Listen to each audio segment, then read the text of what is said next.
Hey friends, one more very interesting conversation. I have Pushkar Chitale with me. Pushkar is the head of product development at Mobango, which is an app store which is separate from any mainstream ecosystem, i.e. they work across multiple ecosystems. They have 1 million downloads daily, and they've got a 6 million community base. Yeah. Right? So Pushkar, without further ado, do you want to talk a little bit more about the business?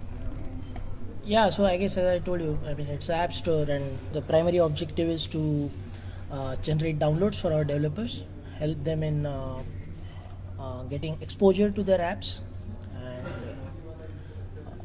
there's also an option to promote apps on our store. So developers who want to actually have a huge amount of downloads, they can.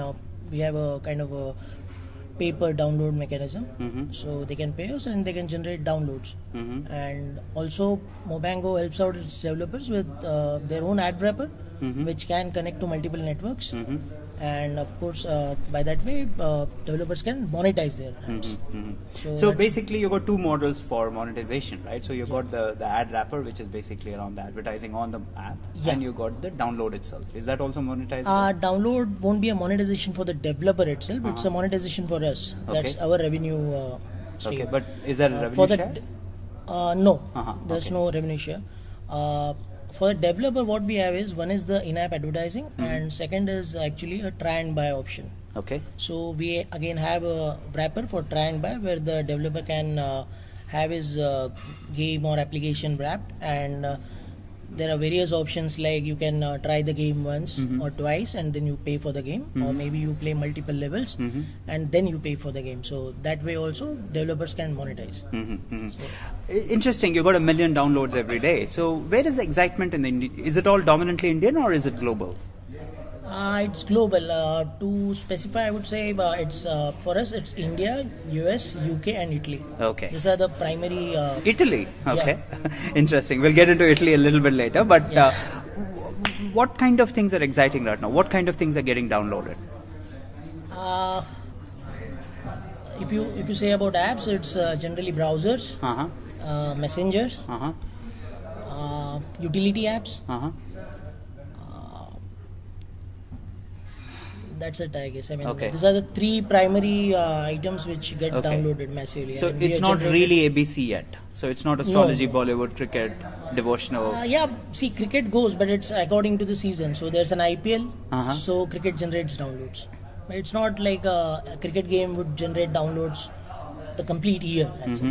So that again, movies also, Bollywood also. I mean, depends if the movie itself does well, so the game might be downloaded, or even an application which has movie reviews and stuff like that could be downloaded.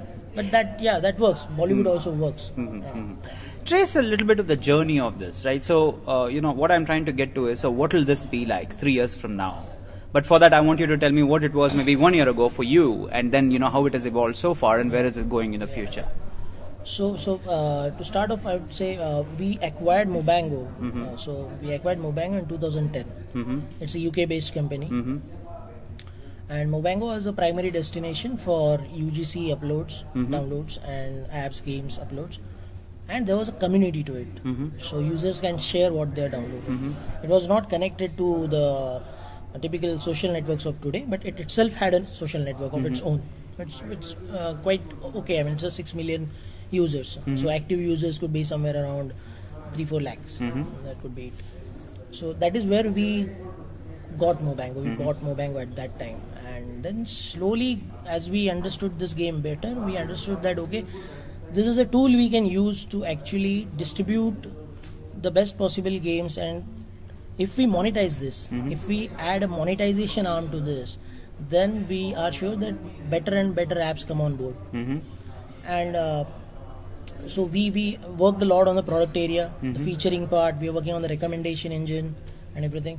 So we currently have a HTML presence. We have an Android app of our own, and of course a web presence which we are working. Web and tablet we are currently working on. We are revamping the UI. So yeah, that's what it was. And now I guess going ahead, we look at it as a app discovery channel, ideally, because that area we feel that developers are lost. So too many apps, thousands and lakhs of apps coming up, But so if say for Google, if you have an app today, tomorrow, day after tomorrow, you yourself won't find that app. So true. Yeah, and you can't influence a Google or iOS. So we are a rather small app store if you consider a Google or whatever. So we can directly connect to the developer. We can have a small team. We have a small team currently, which is a developer community management team. So this team actually connects with the developers. So we find out in the market which apps are coming on. We connect with them. We discuss with them how it benefits to be with Mobango, a relatively small app store where there is more exposure for you, and how you could monetize. So we develop those wrappers. So we can tell the developer that it's a complete package. Come on board, distribute, monetize, promote.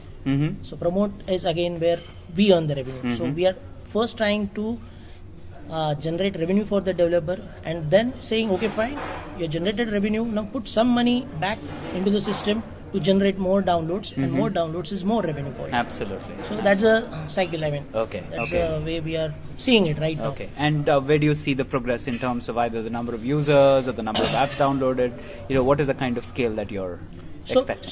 So ideally we are actually looking at Android as a major area of focus.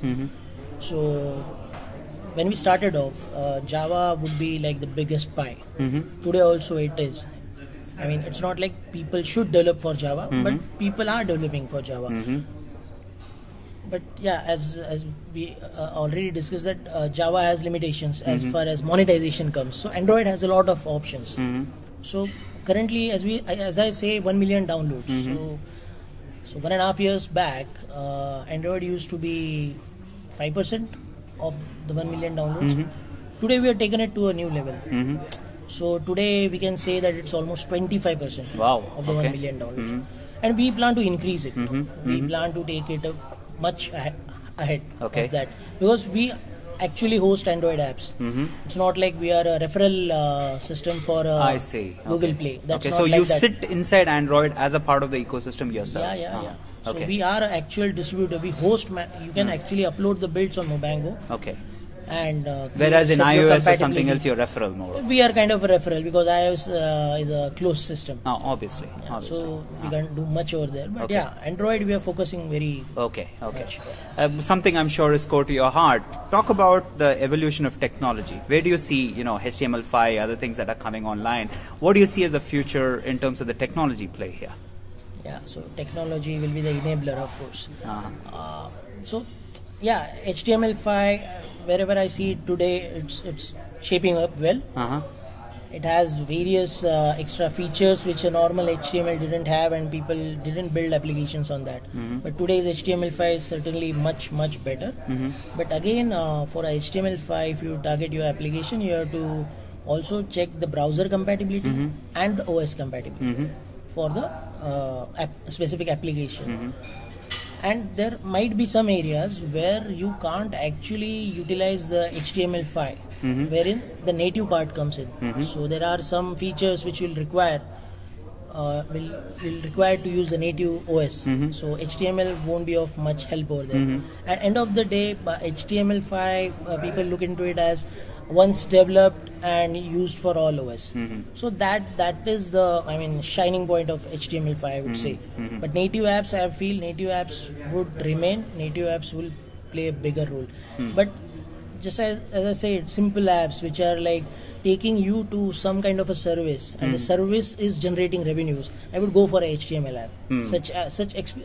Example is our own Shadi app. Absolutely. Shadi.com, that's a part of the same group. So Shadi.com app is a HTML app, and it's bundled into APK. Brilliant. So it's a very nice app, runs very fast, and can work on any OS later on. It can be bundled into iOS, whatever you want. It's currently on iOS and Android both. So we didn't need any native kind of support from OS. So we built it in a HTML format. So for Android, we actually, the app developed by Mobango, that app actually required native support. Because that's an app store, complete app store that has to understand, recognize the user. So once logged in, I need to keep you logged in. I need to understand this is the same user. I'd serve this app. Okay, based on this, my recommendation engine would work. Next time I will tell you, okay, fine, boss, you had downloaded this app, but you never installed it. Got it. And maybe something like there's an upgrade available for this app. Even push notifications, if used wisely, would benefit and won't be considered as spam. Okay. So I can tell the user, man, you had downloaded this application and there's a update available, and this is what all is available in the update. Brilliant. So there's a very good connect with the user. Absolutely. Thank you very much, Pushkar. Really appreciate the insights. Thank you very much. Thanks a lot. Absolutely.